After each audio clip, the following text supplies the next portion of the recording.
রাজনৈতিক আপনার সিদ্দিকী সেই জন্মটা আপনার দেখুন, প্রত্যেকটা জিনিসই একটা মানুষকে তার সময়ের দিকে মজবুরিতে তাকে আগিয়ে আসতে হয়। একটা অ্যাক্সিডেন্ট, অ্যাকচুয়ালি আমি আব্বাস সিদ্দিকী এটা প্রথম থেকে, কিন্তু আজকে অতি সত্য কথা, হয়তো আমি রাজনীতির জগতে আসার আমার কোনো শখ বা ইচ্ছা ছিল না, কিন্তু এদের দুর্ব্যবহার, এদের যে মানুষের উপরে জুলুম অত্যাচার দেখে দেখে দেখে দেখে যখন দেখলাম এরা আমার ওপরও অত্যাচার শুরু করলো, তখন আমার ভাবতে আরো সহজ হলো যেরা মানুষকে কিভাবে জুলুম করছে। তাই তখন মানুষকে বাঁচাবার জন্যে আমি রাস্তাটা বেছে নিতে বাধ্য হলাম। বলছে আপনি শওকত মোল্লাকে দেখে নেওয়ার কথা বলেছেন। শওকত মোল্লা আপনাকে বিভিন্ন সময় আটকে দিয়েছে। এখনো দেখা যাচ্ছে ক্যানিং পূর্বে ভোটের সময় আপনার কর্মীরা মার খাচ্ছে। সেদিন দুজনকে এমনভাবে পেটানো হয়েছে যে ছবিতে তাদের বাড়ি থেকে পর্যন্ত বার করতে দেওয়া হয়, মানে জীবন তালাতে বাড়ি থেকে তাদের বের হতে দেয়নি। ওই আপনি তো সেখানে গিয়ে ঝাঁপিয়ে পড়েনি। দেখুন, আমার দেখে নেওয়ার কথাটা ওই রকম না। গণতান্ত্রিক প্রক্রিয়ায় তোমার যে দুর্নীতি চলছে, যে রাজ ক্ষমতাকে নিয়ে তুমি অপপ্রচার করছো, রাজনীতি তো অনেক মহান কাজ, কিন্তু তুমি রাজনীতির পাওয়ার নিজে সন্ত্রাসী করছো, গুন্ডাগিরি করছো, মানুষের উপর জুলুম করছো। আমার দেখে নেওয়া বলতো তোমাকে গণতান্ত্রিক প্রক্রিয়ায় ওই পথ থেকে আমি সরিয়ে দেবো, এটা আমার চ্যালেঞ্জ ছিল। আশা করছি মানুষ সেইভাবে স্বতঃস্ফূর্তভাবে ভোট দিয়েছে। আশা করছি তার ফল 2 তারিখে বুঝতে পারবে। দ্বিতীয় নম্বর কথা, এই যে সন্ত্রাসী করছে, গুন্ডাগিরি করছে, দেখুন এই সন্ত্রাসী গুন্ডাগিরির পিছনে সব থেকে বেশি মমতা ব্যানার্জি, অভিষেক, এদের হাত রয়েছে। তাদের হাতে রাজ ক্ষমতা রয়েছে, আমার হাতে রাজ ক্ষমতা নেই। আমি একজন নাগরিক, তারাও নাগরিক, কিন্তু তাদের হাতে রাজ ক্ষমতা রয়েছে। এখনো তারা প্রশাসনকে নিজেদের তলদাস বানিয়ে ফেলেছে। সেই জায়গায় তারা যে অমানবিক কাজটা করছে, এই কাজ সারা পৃথিবী এবং সারা দেশ দেখছে, সারা রাজ্য দেখছে। অবশ্যই জালিমের পতন একদিন হবে। আপনি যখন ইন্ডিয়ান সেকুলার ফ্রন্ট গঠন করেছিলেন, তো ভাবনাভিত্তিক ইন্ডিয়ান সেকুলার ফ্রন্ট গঠন করেছিলেন, সেই ভাবনাটা আপনার ইন্ডিয়ান সেকুলার ফ্রন্ট গঠন করার পিছনে কি কারণ ছিল? যেমন শিমুল সোরেন আপনার হচ্ছে প্রেসিডেন্ট, আপনি এই জায়গাটা এলেন কেন?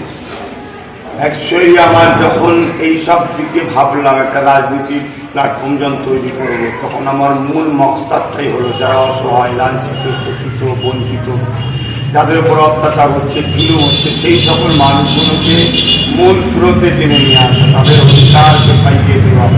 অধিকার নিতে গেলে তখন তাদের মধ্য থেকে কাউকে নেতৃত্ব দিতে হবে। তাই আমি দেখছি মুসলিম যেমন পিছিয়ে আছে, দলিত যেমন পিছিয়ে আছে, আদিবাসীরাও পিছিয়ে আছে। আদিবাসী সমাজের মধ্যে থেকে শিমুল সোরেন সাহেবের সঙ্গে আমাদের পরিচয়, এবং তিনি একজন মাস্টার সাহেব মানুষ, ভদ্র মানুষ, এবং খুবই গবেষণা করে থাকেন, রিসার্চ করে থাকেন, পণ্ডিত মানুষ। এই জন্য তেনাকে আমরা দলের প্রেসিডেন্ট করলাম, যাতে করে তার জ্ঞান গরিমা এবং তার সমাজের মানুষকে তিনি তুলে আনতে পারে, এবং আদিবাসী দলিত, পিছিয়ে পড়া গরিব যে ঘরে, মুসলিম হোক আর যে কোনো ধর্মের হোক, তাদেরকে তুলে নিয়ে আসতে পারে, এই চিন্তা ভাবনা। বলছি, আপনি ধরুন বাম কংগ্রেসের সঙ্গে জোটে যাওয়ার আগে তৃণমূল কংগ্রেসের তরফ থেকে আপনার সঙ্গে তৃণমূল কংগ্রেসের তরফ থেকে আপনার কাছে প্রস্তাব দেওয়া হয়েছিল যে আপনি আমাদের জোটে আসুন। আপনি মমতা ব্যানার্জির সঙ্গে জোটে যাননি কেন? তাহলে তো আপনার এত লড়াই করতে হতো না, খুব সহজেই অনেক কিছু। ঠিক, এটা কে বলেছে আমি জানি না, এটা মিথ্যা প্রচার করছে, এরকম কোনো কথা আছে। কারণ আমরা প্রথমেই বলেছিলাম যে আমাদের লক্ষ্য একটাই, কারোর সঙ্গে দুশ্মনী করা না। যারা বঞ্চিত, শোষিত, লাঞ্ছিত অধিকারকে পাইয়ে দেয়। নতুন করে কারোর উপরে বিশ্বাস করে সম্পূর্ণ ছেড়ে দেবো না, নিজেরা তার মধ্যে থাকবে থেকে, যেটা বাবা সাহেব আম্বেদকর বলেছে ভাগিদারি, আদিবাসীর ভাগিদার, দলিতের ভাগ, মতুয়াদের ভাগ, হিন্দুদের ভাগ, মুসলিমের ভাগ। হিন্দু সমাজের মধ্যে লক্ষ নয় কোটি কোটি হিন্দু আজও গরিব আছে, তাই গরিব কোনো ভাগও দরকার। আমার বাবা হলো গরিব, যে তাদের ভাগ, তাদেরকে ভাগ দিতে হবে। সেই জায়গায় দিদিমণি যদি বলতেন তাহলে আমি না বলতাম না। আমার সঙ্গে কারো বন্ধুত্ব নাই, কারো দুশ্মনী নাই, প্রথম থেকে বলে আসছে। কিন্তু ওই এই কথাটা যারা প্রচার করছে, এটা সম্পূর্ণ মিথ্যা কথা, বাজে কথা। হ্যাঁ, তিনি কিছু প্রস্তাব দিয়েছিলেন, সেটা সিট ছাড়া বাকি অনেক কিছু প্রস্তাব দিয়েছিল। তিনি ডাইরেক্ট আসেননি, তেনার পক্ষ থেকে যাই হোক তেনার পরের লেভেলেরই মানুষকে পাঠানো হয়েছিল, কথা বলা হয়েছিল। তাও আমার সঙ্গে ডাইরেক্ট নয়, একজনই আমার সঙ্গে ডাইরেক্ট কথা বলেছিল, বাকি নওশাদের সঙ্গে কথা বলেছিল। তা আমি যেটা বলতে চাইছি, এটা হচ্ছে একটা বাজে মিথ্যা কথা। তারা সৎ ইচ্ছা দেখায়নি, তারা সিটটাকে গ্রহণযোগ্য করতে চায় না। আরে পয়সা নিয়ে কী হবে, সিট দরকার, পাওয়ার না থাকলে অধিকারটা ছিনিয়ে আনবে কি বিধানসভা। বলছি যে আপনার স্যার, যে আপনি তো সিটের কথা বলছেন, পাওয়ারের কথা বলছেন, আপনি ফুরফুরার ছেলে এবং সব থেকে বড় কথা হচ্ছে মানে পীরজাদা, মানে পীরের বংশ। এই জায়গাটাকে তো লোকে ভাবে যে এটা একটা মুসলমানদের পীঠস্থান। তা আপনার কথা লোকে হিন্দুরা আপনার ভাবে বিশ্বাস করবে? হাজার হাজার বছরের ঐতিহ্য ফুরফুরা শরীফ একটা মুসলিমদের তীর্থভূমি হওয়ার পরও ফুরফুরা শরীফ কখনো কেউ সাম্প্রদায়িকতা বা কমনাল মাইন্ড এটাকেও ট্যাগ লাগাতে পারে না। এখানে গান্ধীবাবুর মতো মানুষ, বড় বড় স্বাধীনতা সংগ্রামীর মতো মানুষ তিনারাও এসেছেন, এবং দাদা হুজুর রহমতুল্লাহ আলাইহি তিনি একজন যেমন ধর্মগুরু ছিলেন তেমন তিনি স্বাধীনতা সংগ্রামী ছিলেন। একটা প্রকৃত ধার্মিক সে প্রকৃত দেশপ্রেমিক হতে পারে। দেশকে ভালোবাসা একটা পুণ্যের কাজ, নেকির কাজ, সওয়াবের কাজ। তাহলে সেই জায়গাতে এইটা দাদা হুজুর রহমতুল্লাহ আলাইহি তিনি করেছেন। তাই তিনি সর্বধর্মের মানুষের কথা বলেছেন, দেশের কথা বলেছেন, সমাজের কথা বলেছেন। আপনি তো ধর্মের কথা বলছেন, প্রকৃত ধার্মিক যে সে দেশের কথা হয় না। আপনি যদি সেই অর্থে দেখেন তাহলে মোহন ভাগবত একজন ধার্মিক, মোদিও একজন ধার্মিক, তো তারাও তো দেশের কথা হয়। প্রকৃত ধার্মিক কি সেটা জানতে হবে। একজন ধর্ম ব্যবসায়ী হয়, একজন ধার্মিক হয়। একজন ধর্মকে সাইনবোর্ড হিসেবে কাজে লাগায়, আর একজন ধর্ম অনুযায়ী চলে।